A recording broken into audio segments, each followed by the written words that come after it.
até agora foi fácil. A maioria das pessoas já conhece isso de escola bíblica, é tranquilo. Agora é que são elas. Nós vamos entrar no texto que o pastor Domingos estava esperando que a gente falasse, de Apocalipse, mais especificamente, Apocalipse, capítulo 20, de 1 a 6. Eu acho que vale a pena a gente fazer essa leitura. Walter, você pode ler para a gente? Apocalipse 20, de 1 a 6. Vi descer do céu um anjo que trazia na sua mão a chave do abismo e uma grande corrente. Ele prendeu o dragão, a antiga serpente, que é o diabo, Satanás, e o acorrentou por 1000 anos. Lançou-o no abismo, fechou-o e pôs um selo sobre ele, para assim impedi-lo de enganar as nações até que terminassem os 1000 anos. Depois disso, é necessário que ele seja solto por um pouco de tempo. Vi tronos em que se assentaram aqueles a quem havia sido dada a autoridade para julgar.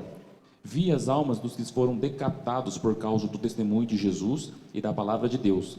Eles não tinham adorado a besta nem a sua imagem, e não tinham recebido a sua marca na testa nem nas mãos. Eles ressuscitaram e reinaram com Cristo durante 1000 anos.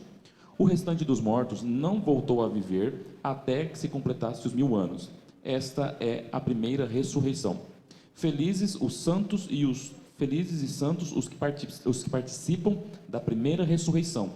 A segunda morte não tem poder sobre eles. Serão sacerdotes de Deus e de Cristo e reinarão com ele durante os 1000 anos. Amém. Vocês acabaram de ouvir a leitura do texto mais debatido do livro de Apocalipse, quiçá o mais discutido da Bíblia. Se existe um texto, uma passagem bíblica que gera disputas teológicas e doutrinárias, é Apocalipse 20, versículos 1 e 6. É a única passagem das Escrituras em que é citado o milênio. Só que foi citado, pelo que o Walter leu ali, pelo menos umas 5 ou 6 vezes nessa passagem, né? Então, o milênio e as disputas em torno de como vai acontecer o milênio, o que caracteriza o milênio, vai ser simbólico ou vai ser literal, vai ser aqui na terra ou vai ser no céu. Durante esse período, a gente vai reinar com Cristo, vai ter perseguição, não vai? Todas essas dúvidas teológicas a respeito da interpretação da exegese desse texto foi que o start para o surgimento de todas essas escolas escatológicas que vocês já estão cansados de ouvir o nomezinho lá. Amilenista, pré-milenista, pós-milenista, pré-ira, mesotribulacionista, midi-tribulacionismo. Tudo isso fez com que algumas pessoas ficassem muito até desalentadas de falar assim, gente, não dá para entender. Aí surgiu aquela posição que o Walter falou lá, o pan-milenismo. É aquele cara que falou assim, não dá para saber se isso é de um jeito ou do outro. O melhor é sentar e relaxar, porque já que a gente acredita em Deus, tudo vai dar certo no final. Então, isso que é o pan-milenismo. Você simplesmente, uma hora vai descobrir. Eu acredito que com um pouquinho de serenidade, um pouquinho de técnica de exegese, a gente consegue ir trilhando esses caminhos e conseguir explanar todos esses pontos de vista. E aqui eu vou reiterar, mais uma vez, o que o Walter falou a respeito desse espírito que nós temos que estar imbuído quando nós falamos de profecias, quando nós falamos especialmente de Apocalipse. Cada um de nós tem uma cosmovisão já instalada na nossa cabeça. Nós temos um filtro pelo qual a gente enxerga o mundo. E isso foi moldado ao longo da nossa vida inteira. Alguns vieram de uma escola católica, de uma criação católica, então você já tem uma tendência de enxergar o mundo por esse prisma. Outros vieram de uma igreja mais pentecostal, já tem um prisma diferente, uma forma diferente de enxergar o Apocalipse.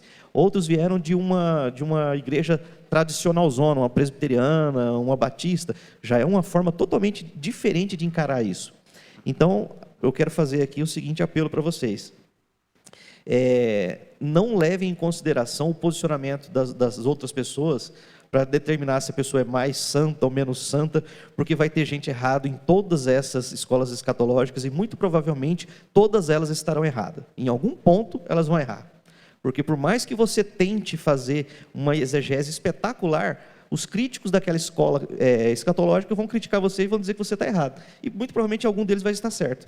Então, vamos tentar enxergar isso como uma oportunidade de ampliar os nossos conhecimentos e, se possível, para a gente se filiar a algumas dessas teorias. No final, quando a gente fizer a aplicação da parte terceira, que a gente vai falar sobre a escatologia de Jesus, já vai ficar uma certa dica de qual que é a escola escatológica que aparentemente era a escola escatológica que Jesus ensinou.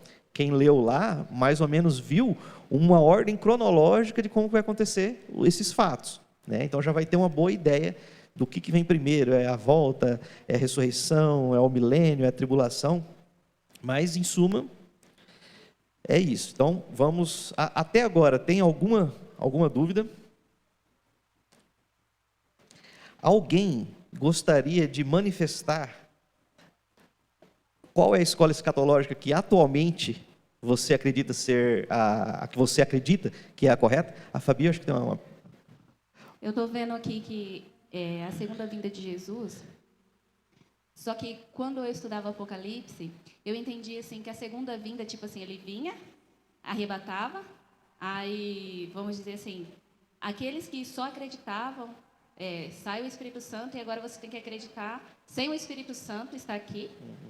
Por exemplo, tem um culto sem o Espírito Santo e dá uma segunda oportunidade para essas pessoas. Existe isso ou é só o que eu acreditava? Algumas pessoas falam a respeito dessa questão da existência de um período sem a presença do Espírito Santo. Mas a gente esbarra numa questão ontológica, ou seja, seria filosoficamente impossível um Deus que é onisciente, onipresente e onipotente e que está em todos os lugares não estar aqui.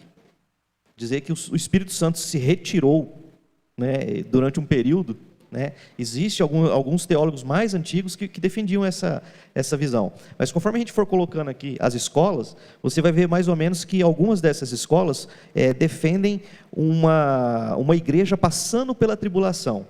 E alguns dos que defendem essa ideia de que o Espírito Santo foi retirado da terra durante um período, são as pessoas que acreditam que durante esse momento de tribulação, enquanto a igreja está aqui, ela está por conta própria.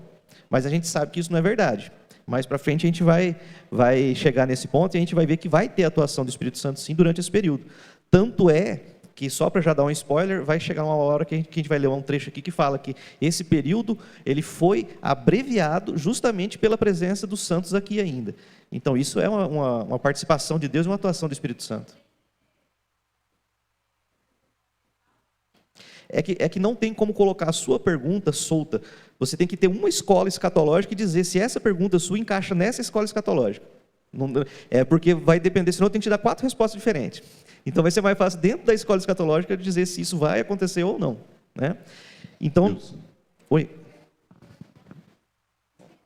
Os cristãos vão passar pela grande tribulação? Vai depender da escola escatológica que a gente vai chegar. Eu acredito que o cristão passa pela tribulação. Já dizia um ditado popular que em cima do muro é lugar de caco de vidro, gato vadio e político que não sabe para que lado fica. Mas agora nós vimos que tem corrente escatológica que fica no cima do muro também, né? Gente, então vamos falar sobre a primeira delas, que é o amilenismo. O amilenismo, quem é amilenista, costuma fazer uma crítica ao nome que é dado. Porque o amilenista, nem todo ele, acredita que não vai existir um milênio. Então, quando você tem uma palavra com esse prefixo a, você está dizendo não. Então, é como se não tivesse um milênio. Mas a maioria dos amilenistas entendem que realmente existe um milênio. Mas eles interpretam esse milênio de uma forma diferente. Como que eles interpretam o milênio? Ali você pode ver que eles colocam que o milênio está acontecendo agora. Ele é um milênio que não é real, ele é figurativo. Ele é representado pelo reinado que está acontecendo nesse momento entre Jesus Cristo lá no céu com a alma de todos os crentes que já morreram. Jesus nesse momento está reinando lá do céu e esse momento é então o milênio, seria o milênio. E seria correspondente a um período em que o diabo estaria aprisionado. O diabo está aprisionado, Jesus está reinando lá dos céus, né, junto com os crentes, E por que a gente interpreta? Por que essa interpretação tem muitos adeptos? Porque ela resolve um problema, a duração do milênio. Porque tem muita gente que acha que o milênio é literal e outras pessoas acham que o milênio é apenas uma era muito longa, um período muito grande de tempo. E se nós realmente achamos que Jesus pode voltar a qualquer momento, isso encaixa muito bem nessa corrente escatológica, porque Jesus está reinando no céu, já há muito mais de 1000 anos, né? Já está há 2000 anos reinando, e a qualquer momento ele pode vir. Isso encaixa perfeitamente com as Escrituras. Não tem como você questionar muito isso, pode ser que esteja correto. E aí o que eles interpretam? E aí é como é que surgiu essa forma de interpretação? O amilenista, ele tem uma forma diferente de enxergar o Apocalipse. O Apocalipse, a gente que não estuda, né, pelo menos eu não estudo muito o grego, aliás, não estudo nada o grego, mas quem estuda o grego e que conhece as poesias hebraicas, sabe que existe uma forma de você escrever um texto em que você fala várias vezes a mesma coisa, repetindo aquela coisa em ciclos. E os amilenistas, eles entendem que o Apocalipse conta a mesma história 7 vezes. Então, por isso que você tem 7 trombetas, 7 selos, 7 taças da ira, porque seria a mesma história se repetindo, e a cada vez que ele conta essa história, ele agrega uma informação relevante para que aquela poesia, aquela história fique completa. Então, isso facilitou a proliferação desse pensamento amilenista a partir do século IV, ainda mais que quem era o seu grande propulsor era o Agostinho, e era um cara que gozava de grande influência na igreja naquele período, e quando surgiu esse pensamento e que ele abraçou esse pensamento, boa parte da igreja, então, começou a adotar esse posicionamento. Como que funciona para o amilenista a questão da volta de Cristo, como que é o julgamento, como que é a ressurreição? Se vocês olharem ali, vocês vão ver que, deixa eu ficar aqui de ladinho, que para o amilenista tudo acontece numa tacada só. Jesus veio, morreu, venceu e implantou o reinado milenar, que não precisa ser literal, é um reinado figurado, que já passou de 2000 anos, e a qualquer momento, Jesus volta. No exato momento em que Jesus voltar, vai acontecer a ressurreição. Só que aqui eles acreditam que é uma ressurreição única. Jesus vai ressuscitar numa tacada só, crentes e incrédulos. E isso é uma das grandes críticas que se faz ao amilenismo. É João 5, 28 e 29. Aí, pode falar. Não fiquem maravilhados com isso, porque vem a hora em que todos os que se acham nos túmulos ouvirão a voz dele e sairão. Os que tiveram feito bem, para a ressurreição da vida, e os que tiverem praticado o mal, para a ressurreição do juízo. O amilenista, ele se apega muito nesse texto, porque você percebe que ele não fala cronologicamente, ele fala assim que todos vão ressuscitar, e fala que uns para um destino, outros para outro destino, mas ele não diz que é separado. Então isso gera realmente uma certa confusão, mas não dá para desprezar o que está escrito lá em Apocalipse 20, versículo 6. Alguém pode ler? É o contraponto dessa passagem. Felizes e santos os que participam da primeira ressurreição. A segunda morte não tem poder sobre eles. Serão sacerdotes de Deus e de Cristo e reinarão com eles durante 1000 anos.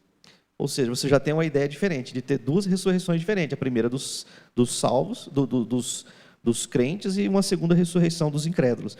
Então, como o Domício falou, vai ter posicionamento, né, que você vai olhar e vai falar, para mim faz muito sentido. Outros você vai falar, não, isso aqui tem outro versículo que rebate. Então, o amilenismo entende que a ressurreição vai ser comum. Eu, particularmente, prefiro a passagem e o entendimento que a ressurreição será em 2 etapas. O irmão Eugênio quer fazer uma pergunta. Considerando ali 2 Pedro, onde diz que 1000 anos para Deus é como um dia, e um dia como 1000 anos. Não seria aí que os amilenistas se apegam também para poder dizer, não, de repente, o que Deus está querendo dizer é que pode ser de uma vez só, ou seja, num dia e de repente acontecer? Você pode até interpretar que seja uma passagem escatológica, mas eu acho que não era esse o contexto desse versículo. Mas se você pegar a ideia realmente dessa variação para Deus do tempo, porque Deus, como a gente aprendeu lá na primeira aula com o Walter, se nós pegarmos aqui o tempo, Deus tem o tempo na mão, ele não está na linha cronológica do tempo, ele está fora do tempo. Então, para Deus, um dia e 1000 anos é a mesma coisa. né? Nesse sentido, sim, a gente pode dizer que é um argumento amilenista nessa passagem.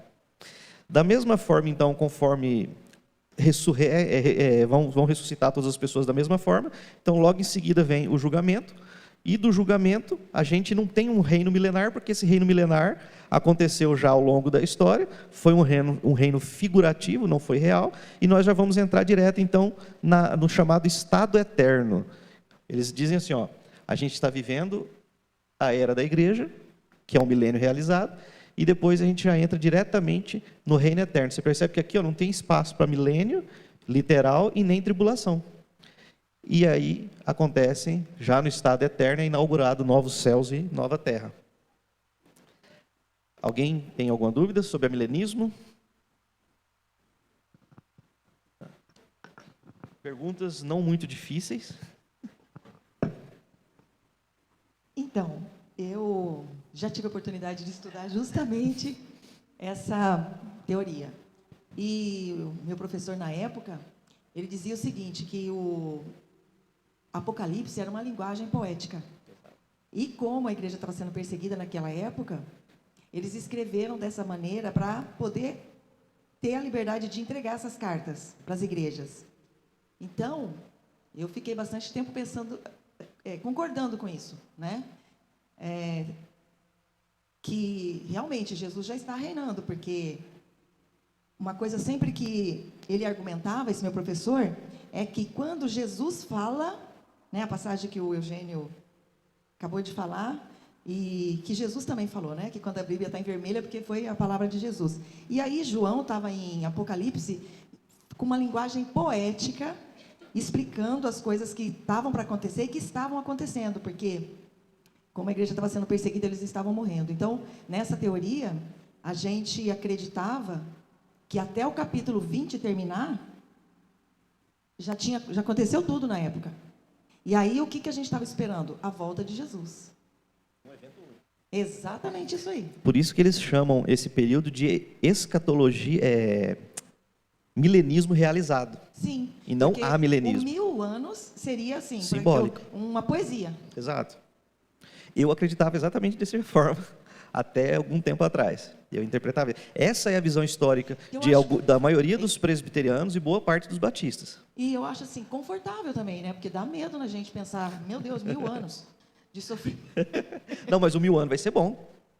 O milênio de Jesus é excelente, é o reino dos céus implantado na terra. E eu quero passar por ele. Oi? O milênio não é ruim, o milênio é bom. O milênio literal de Cristo é o reinado de Cristo na terra, ele é excelente, né? Agora, se a gente interpretar o milênio como sendo escatologicamente conforme é interpretado pelo amilenismo, aí o milênio não seria bom, porque é essa vida que a gente tem aqui. Confunde a era da igreja com o milênio. Bem, o amilenismo, ele usa um dos argumentos o seguinte: só tem um lugar na Bíblia que está escrito sobre milênio. Apocalipse 20, de 1 a 6. Então, a gente não deve basear, segundo o amilenista fala, a gente não deve basear a nossa fé e boa parte da nossa teologia com base em um texto único, porque você não teria mais comprovações. Não é verdade? Eu só quero lembrar o seguinte: o contra-argumento das pessoas que criticam o amilenismo é dizer o seguinte: quantas vezes a Bíblia falou sobre a Torre de Babel e a confusão das línguas? Uma vez. E a gente duvida? Então você pode ver que tem passagens que vão ser contadas uma única vez e nem por isso, mas o princípio de interpretação que o Domício falou é perfeito. Em todas as ciências é assim. Você não pode pegar a exceção e julgar ela como a regra. É justamente o contrário. Quando existe uma exceção, ela vem a confirmar a regra. Bem? Bom, já estamos todos craques no amilenismo. Eu vou ler só um resuminho aqui para ficar bem frisado, ó. Vou sintetizar as ideias amilenistas. Não haverá milênio futuro, uma vez que o milênio é interpretado como sendo o reinado presente das almas dos crentes mortos que já estão no céu com Cristo.